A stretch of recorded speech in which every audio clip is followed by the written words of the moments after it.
I'm Amy.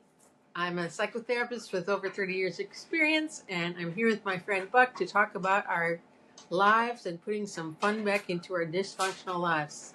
Hi, I'm Take it Buck. away. I'm someone who's been in therapy for many, many years and psychiatry, and I am always the patient, not the doctor.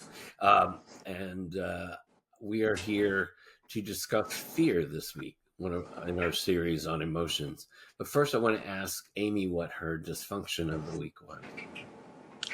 So I have this cat, and he loves to go outside, but he can't because I had to have him declawed because he kept scratching me and giving me cellulitis. So he no longer has front claws. But he wants to be outside in the biggest way, and he knows the sound of the front door. So if I go to the front door to go check the mail or just to go out for whatever reason, he will be right there. And he's a cat, so he's really quiet, and so I don't know that he's there, but I'll like get my mail. I'll look, and there he is on the porch outside where he's not supposed to be. So what I do is I go through the garage. And I close because our garage is attached. I go into the garage, close the door so the cat can't get it out with me.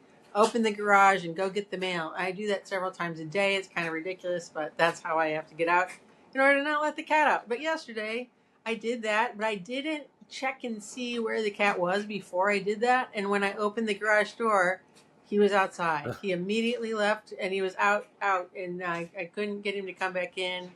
And I'm always afraid he's going to go run into the street or something. He never does, but I'm just worried about that. So I just left the garage door open and the door to the house open, and after about 10 minutes, here he comes flying back in. He knows where his food is. Yeah, So that's my dysfunction, is that I'm a slave to my cat. yeah. I always say, he stands on my husband's chest and looks at him, and he never does that to me. And I go, I think he's trying to tell you he's the dominant one in the relationship, even though, my husband can throw him across the room if one. But he's dominant. So he doesn't ever do that to me, and I say, I think it's because he already knows I'm his bitch. He already made me his bitch a long time ago, and he knows.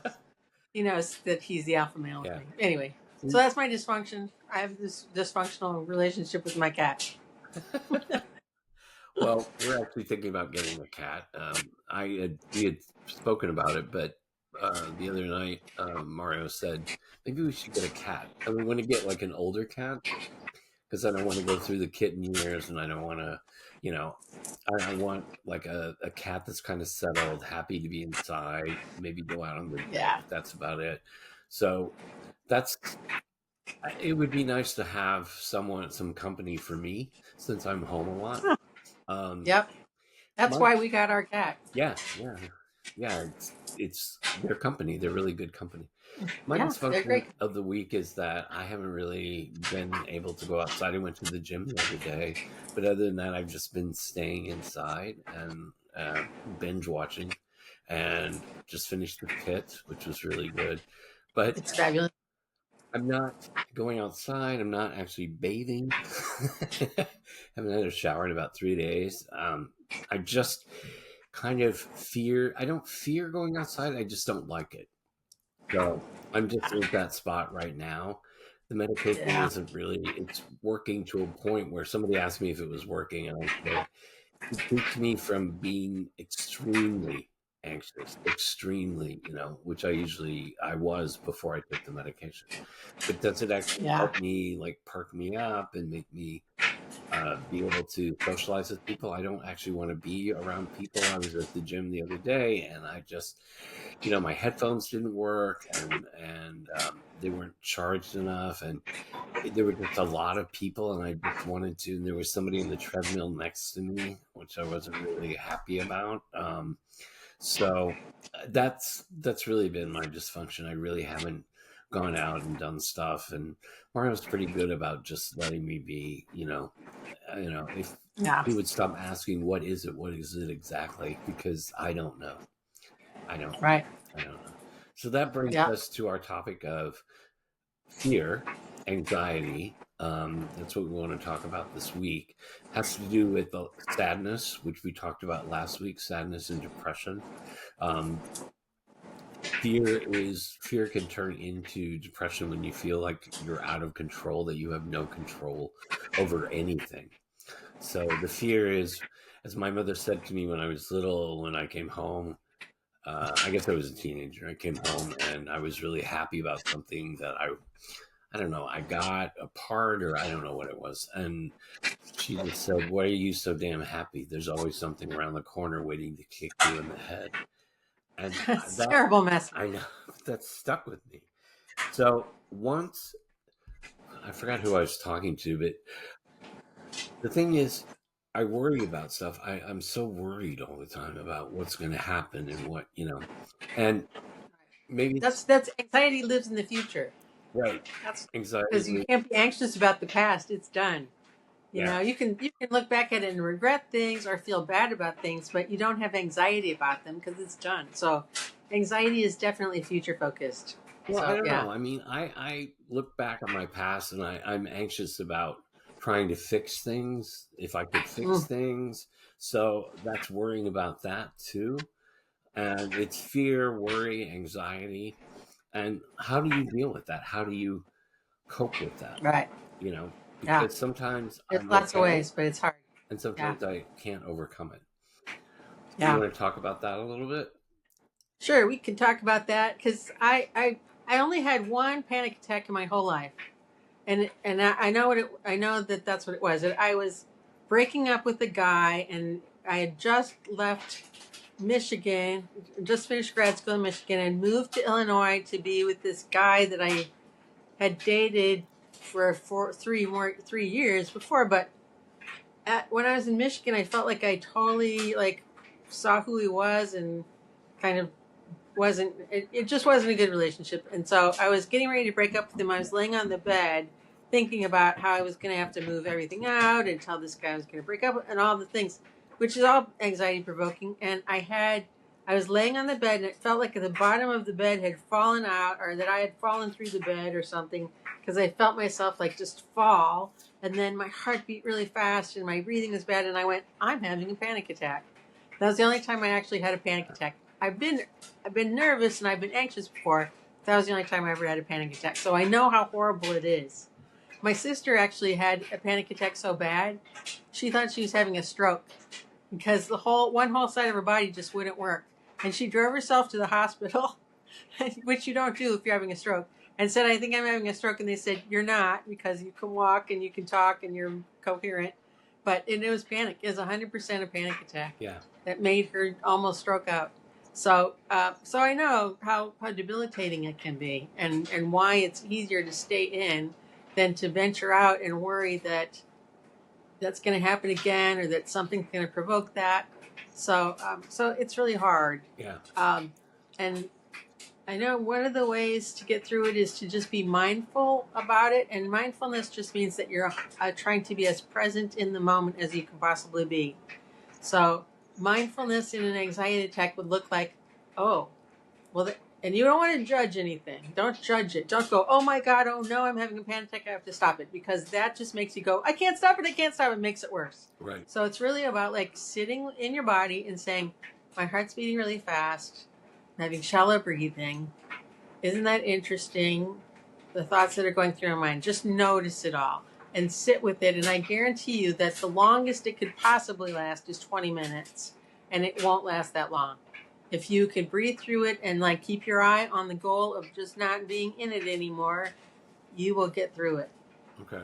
And as hard as that sounds, it's also impossible to be relaxed and anxious at the same time. So working on things like progressive relaxation, which is, progressively letting go of one muscle group and understanding and relaxing it, So start with your feet and go move up, or some people like to start with their hands and move up their arms and down. However it is that you want to do that, but to practice ways to get yourself as relaxed as you possibly can be, because it really is. Anxiety lives in the future, number one, and number two, it lives in your tension. So if you can find where your tension lies and relax those muscles, that's the first step to relaxing everything else, or to do some progressive relaxation. So, and I think that even though that's really a really very excellent way to relax yourself. I know how hard it is in those moments to like, Yeah.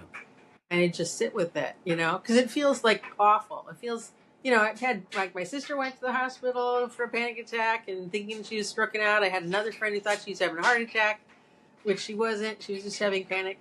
So it feels horrible. I understand that. Right. And Yeah, I mean, but trauma, yeah, past traumas, yeah, and as they mount up, like I've had bad things happening, it overwhelms me, and I always think that there's just something worse that's going to come along, and yeah, that's kind of where yeah. my mindset is. So if I stay inside, then nothing can happen. I Right, don't talk to people. I won't have any conflict with people. I right. just want to like tune out my mind by binge watching something. So because what you were talking about with just being in the present, it's hard for me. I call it stopping my mind, stopping the loop. Yeah, yeah, it, yeah. it Stop and just believe. feeds it just Yeah, feeds on fear, and it goes around and around and around. So if I could right. stop it, Yeah, with the medication, stops me from being extremely anxious. But if right. I could do some mindfulness exercises where I Yeah, relax each part of the body and move up yeah. and down the body. Well, that's relaxation. The other thing that the mindfulness part about emotions is number one, like make sure that you're breathing from your diaphragm. Like take a deep breath, like you're gonna sing a song. I Right. know you're a singer, so you know how to do that. So take a deep breath from your diaphragm, like you're gonna sing, and just keep doing that. And try to breathe in for count of 4, breathe out for count of 6. If you need something to distract you, find 3 noises. I think I talked about this last night. Try and find 3 noises that are accessible to you that you can hear. Like, so my dryer's going right now, so I hear my dryer. Oh, I can hear my air vent, and I can hear. If I can't find another sound, just listen to your breath, or do something like this right. next to your ear so that you can hear that. If I guarantee you too, if you're focused on 3 sounds, that's all you can do. You can't focus on where the anxiety is Right. or how. So, and if you can get through that, then it's about noticing all the parts of your body. So you might if you're doing progressive relaxation, that's a good way to try to just be in your body, and you want to focus on all your senses. So what you feel with your body, like feel yourself in the chair, feel your hands on your lap or wherever they are, and then go to like, do you smell anything? Do you taste anything? Like, can you still taste the coffee I drank or whatever? And then what do you hear? And keep those 3 sounds or whatever it is. And then finally, what do you see? And try to have a soft gaze, which is not like closing your eyes. It's more like just you're gazing, but you're not really seeing. Right. Does that make sense? So, and just and that's being in the present as much as you can. If you notice all your senses, and you can get yourself into some kind of relaxed state by doing that and listening to the sounds.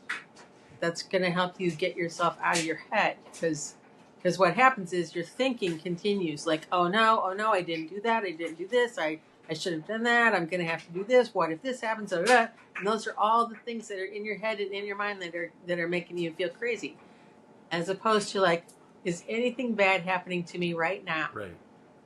No. Do I need to pee? No. Do that before I can. No, don't need to do that. I'm not starving. And if I need something, it'll be there. Like if I go, I'm really hungry, then I know where I can go get some food. If I do have to pee, I know where a bathroom is. You just don't judge anything and just be right with where you are right now and think to yourself, is anything bad happening to me right this moment? And I've had people, I'll say, do you need money right this very second? And this lady said, oh yeah, I'm definitely going to need, and I said, no, right this very second. You don't need to pay me right now. You don't need anything. There's no vending machine. You don't need money right this very second. So just be aware of what you need and what you don't need right in this very moment. And don't think about what I'm going to need to do tomorrow or what I didn't do yesterday. Or it's just right now in this moment. There's nothing that I need. Right. Right. So that's another thing to do, is to remind yourself that right now in this moment you are safe and you don't need anything. Right. And and if you do need something, you'll be able to find it. Yeah. That's good. Remind And yourself that. actually is actually very soothing talking about it.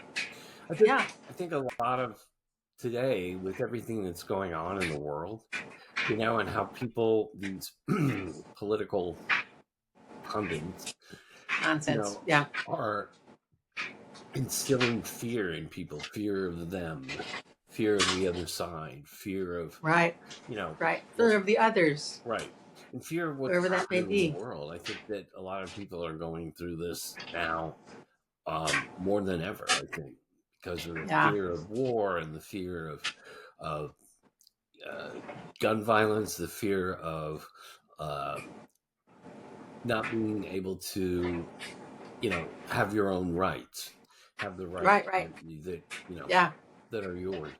I mean, the thing with gay marriage and now they're, Uh, now with what happened last week with that guy, I don't even want to say his name, who spread so much hate, and now the I other know. side is saying, "Oh, he's a martyr. They made him into a He's martyr." not. And He so is just a product of what he put out into the world. right, right, right. There were all the memes about him saying, "If some people die, it's still worth it to have guns." To have our right to bear arms, and he said that. So He said it. he said And it. I will never condone political violence, any kind of violence, political violence or any other kind. And I will never condone assassinating somebody, Right, killing someone. Even Osama bin Laden, even though I know he was a bad guy and he needed to not be in the picture anymore, I still didn't celebrate the fact that he died and that he got shot. It's just not something to celebrate for any purpose for right, anybody. However, I don't have to feel compassion for his message and the reason why it happened and right, stuff like that. And I'm not going to say I told you so, but I'm going to say you reap what you sow. right, You reap what you sow. And if you put out in the world that guns are great and that others are bad and that there's all kinds of horrible things that you need to be afraid of in this world, then if you live that way, then that's right. going to be the way that comes back to haunt you. And in this case, it did, Yeah, you know?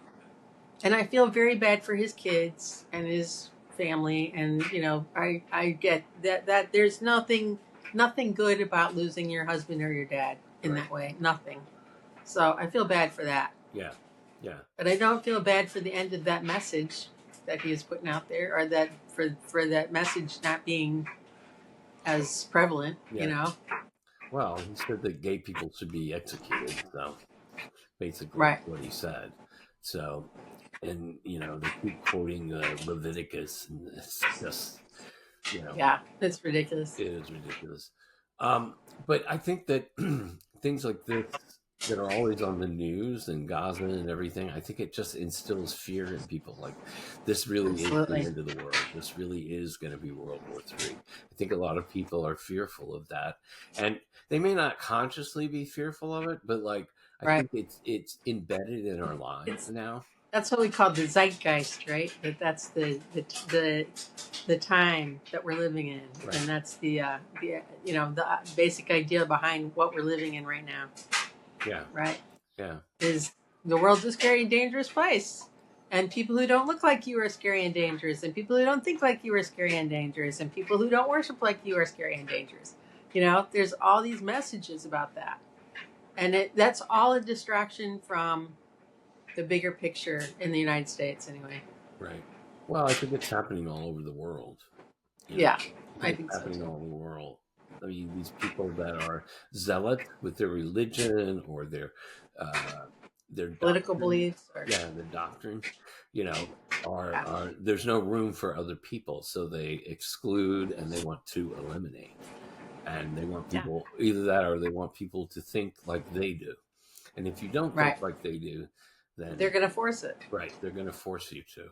To me, Yeah. there's no difference between the Taliban and the alt right, or No, ISIS and the alt right, no, because it's the they same. they It's, want you know what? That is cult thinking. That's thinking like a cult, which is we are superior, and our ideas and our thoughts and who we are is superior to who you are and to other people, and therefore we need to cut all of those others out and try to convert them to our way of thinking in order for them to be okay. Right. Instead of like everybody's okay. Everybody gets to decide how they think and feel, what they believe, and it's really not okay for you to decide how I get to live in the world Right. in many ways, you know. And I have to say this too. So my son-in-law is trans. My son's gay, obviously, and but so I am around trans people. I have, you know, I treat a lot of trans kids and some trans adults, and it's just, you know, it's very obvious that it's a thing, that it's for real, that these kids are in pain, that they need support, they need to be helped through it, all those things. To me, it's so obvious, and that there's not just an X and a Y chromosome. There's all kinds of variants in there, and anybody who just thinks it's either a boy or a girl is not in advanced biology in any way. Right. So, and there's one. Well, I'm going to say it. Who cares? What's he going to do, sue me? So, I love Bill Maher in many ways. I love to watch him, but for a while, like almost every week, he would say, trans men and women in sports, trans girls who are transitioning to be girls are women, should not be in girls sports teams because they have an advantage. And he talks about that. He talked about that so much, and I was like, do you know how many cases there are of trans women playing on the female team? It's something like 9 people in the entire United States. Right. And almost every kid that I've ever met who talked to who is trans, they don't even want to play on the sports teams because they feel so uncomfortable, like with PE in general, especially when they're transitioning.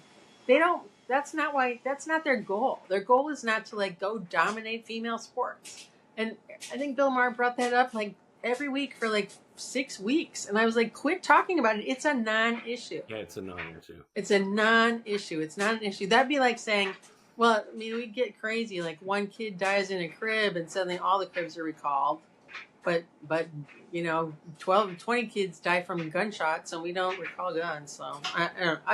I get mad, and that's all kind of mixed up in my head. It's like trans kids being demonized, and there's only 9 kids, or only 9 cases, or something like that in the whole United States, and yet it becomes an issue. And why is it an issue? I don't get it. Well, so anyway, it's that's my rant about that.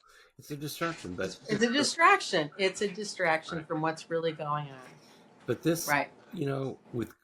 With gun shootings, with school shootings. Sorry, school shootings.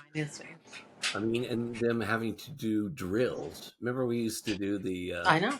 We did the nuclear drill, and we did the NATO drill, the duck and cover. Yeah, and we did the fire drill. So, those were scary for kids. It's scary to run into the shelter and cover your head and all of this stuff. Right. It's we would do the drills, but now we do anxiety of a nuclear attack coming. Right. It doesn't make you feel safer. It makes you feel more worried. Right. And you know what? And if a nuclear bomb hit and we ducked and covered under our desks, that would not matter at all. Yeah. I know. No, but I'm saying that all of those things, now they do school shooting drills. Oh, I know. So, my sister is that's instilling I'm fear. Sorry. It's instilling fear. It's absolutely what it's doing. Beth is my sister is a teacher in New Jersey, and they have those drills. And she says it causes the kids a lot more anxiety to have those drills. Right. Then I mean, they get it. They're drilled out, and they understand why, but it just causes them even more anxiety to worry about that stuff. Yeah. And I get it. It needs to happen. There needs to be protocol, and the kids need to understand because it can happen anywhere at any time. Yeah. Doesn't matter how safe your school is. And with the economics of today and people not being able to afford housing, candidates run on creating housing, affordable housing.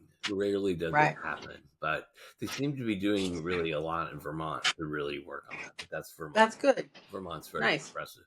But Yeah. I mean, financial instability brings fear, and these, commercials that you have to be ready for retirement, that you have to, as we live longer, that becomes a fear too, that will I be able to pay for Right. everything if I live a long time? And for kids, you know, how do I go to college without a mountain of student debt?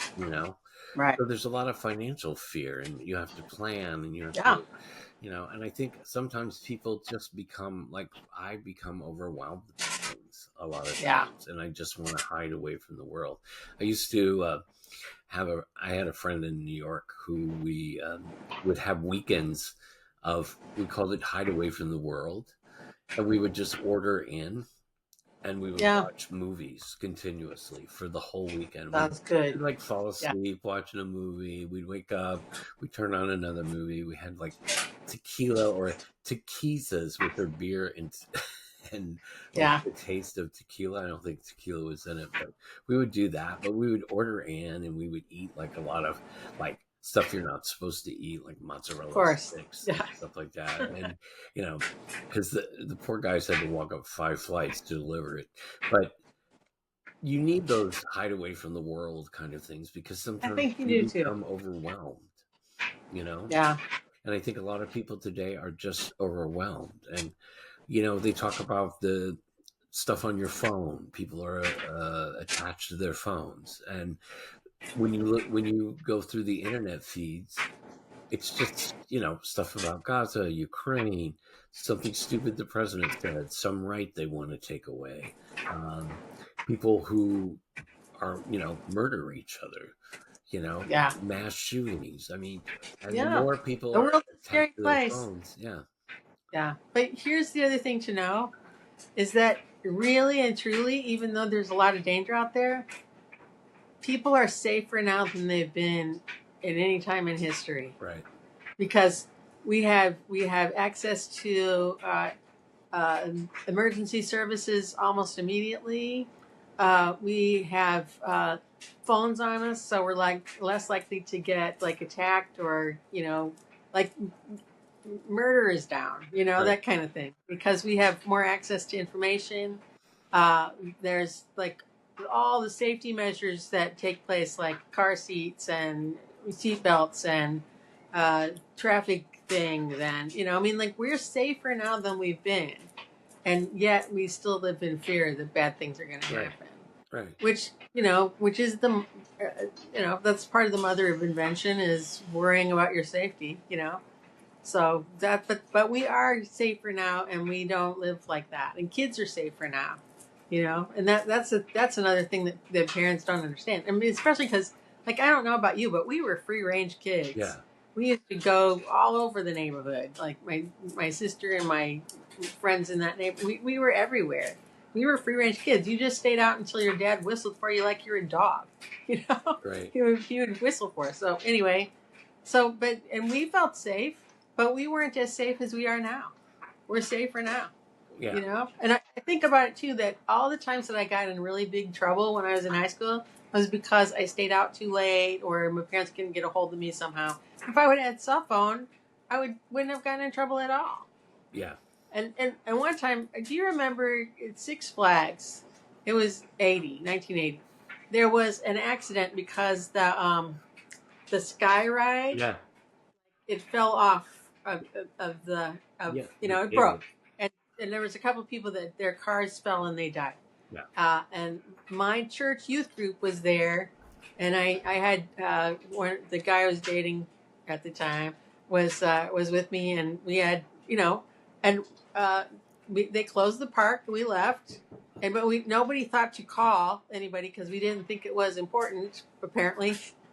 Right. And then we stopped at a restaurant, McDonald's or something, and then a tornado touched down. And we still didn't call anyone to say we're all okay. Yeah. So by the time we got back, like, parents were frantic and were freaking out. And I think if we would have had cell phones, everybody would have known that we were all okay. Yeah. And everything was fine. And it wouldn't have been freaked out. So I think about that and I think that's one of the reasons we're so much safer now. Yeah, Is because we have communication all the time. Yeah, and that and everything's on camera. So Yeah. now when somebody Yep. commits a crime, half the time or more than half the time they're on a camera. We've got evidence, right? And you can have cameras for your home and outside your Yeah. home, and Absolutely. But it also, the companies and the news and everything instill fear, so that you get those motion detector lights, that you get those, right? And how many times, really do people break in? I've never had. Well, I did have somebody break in and steal stuff. Yeah. But I know people who've had their houses renter's broken insurance. into, but few and far between. Yeah. Pardon? I have renters. You have renters. Yeah, I had renters. Yeah, or home So insurance. I got a new whatever it is. computer. I got a new computer from the company. So, I mean, all of my stuff that I had been working on was gone. But yeah, I got a new computer out of it. But I mean, I wasn't home. There was no danger to me. Right. But I'm saying that still in this society today, they love to instill fear. Both sides try to get you to be afraid of something, afraid of the other people, Absolutely. afraid of them. So, and it can become overwhelming. And then we become overwhelmed and we start looking at our phone and we become even more overwhelmed. And if you want to find bad things and you're looking for them, you will find them. Yeah. If whatever you look at is what you notice. Yeah. It's sort of like saying, don't think of an elephant. What's the first thing that pops into your head? Right. An elephant. And if you say, I don't notice any red cars today, you're going to notice red cars all the time. Right. So we find what we're looking for. So if people want to find danger in the world, they'll find it. Right. They'll say, oh, but this or but that, instead of but most of the time you're safe. I'd say, 95% of the time you're safe.